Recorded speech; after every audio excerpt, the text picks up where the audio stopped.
안녕하십니까. 대장문외과 의사 대장장인 아름다운 청춘 한현대입니다.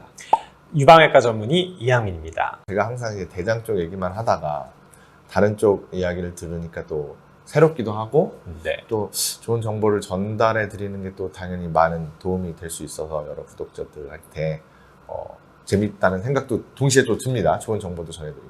궁금한 게 하나 또 있는데, 아무래도 저희는 대학병원이고 해서 조금 진행된 암들이 많이 오고, 특히 외과 쪽으로는 큰 수술하게 오지만 DCIS라는 상피내암 같은 그런 경우나 또 아주 초기일 경우 이제 맘모톰이라는 걸 하지 않습니까? 그렇게 해서 치료를 하기도 하지 않나 해서 맘모톰의 적응증이 어떻게 되는가 좀 궁금합니다. 네. 상피내암이 초기에 유방암인 거는 맞습니다. 네. 근데 이게 초기라 그래서 작다는 의미가 아닙니다. 네. 이 상피내암이라는 거는 기저막을 침범을 해서 혈관이나 림프관을 타고 다른 데로 전이를 할 수 있는 능력을 갖추기 이전의 암이라고 보시면 돼요. 그런데 유방암은 특이하게 유관에 주로 생기는 암입니다. 근데 유관이라는 거는 모유가 이동하는 그 파이프예요. 그렇죠. 파이프 라인에 이제 암세포가 생겨서 얘네들이 점점 증식을 하면서 파이프의 깊숙한 쪽을 침투를 해서 그 안쪽으로 들어가야 되는데 그렇게 되지 못한 상태가 상피내암이거든요. 우리 제자리 암이랑 비슷한 상황이죠. 네. 그렇네. 네. 그런데 문제는 이제 대장의 제자리암 같은 경우는 딱 그 부분에 있는 거잖아요. 근데 이 상피내암은 유관을 타고 뚫고 못 가니까 유관을 타고 퍼질 수가 있습니다. 그래서 상피내암이라고 하더라도 이게 넓게 퍼져 있을 가능성이 있기 때문에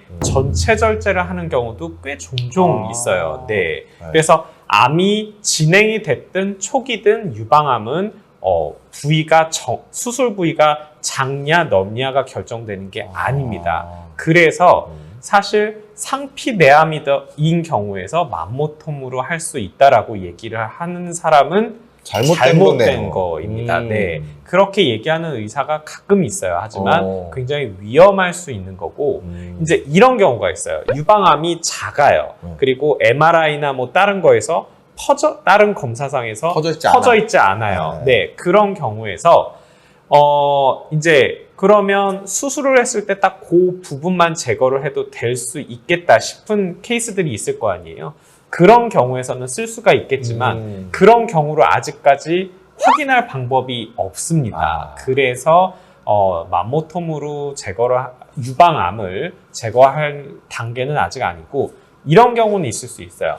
항암 치료를 했어요. 항암 치료를 했는데 완전 관해가 돼서 유방에 있는 암이 없어지는 경우가 있습니다.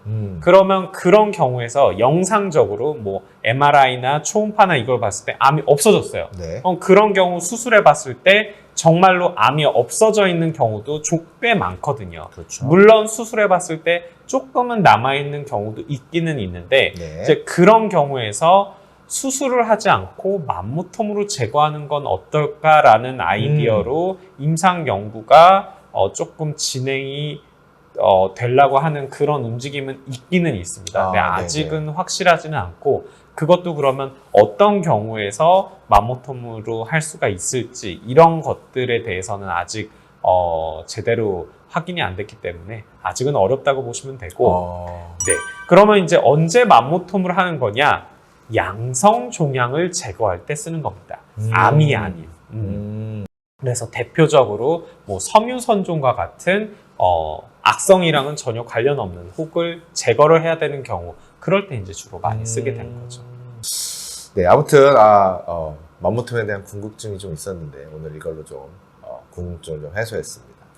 뭐 혹시나 우리 유방암이 아니더라도 유방에 대한 궁금증이 좀 있으신 분들은 우리 이양민 원장님께 가시면 엄청난 신적인 존재를 보실 수 있을 것입니다.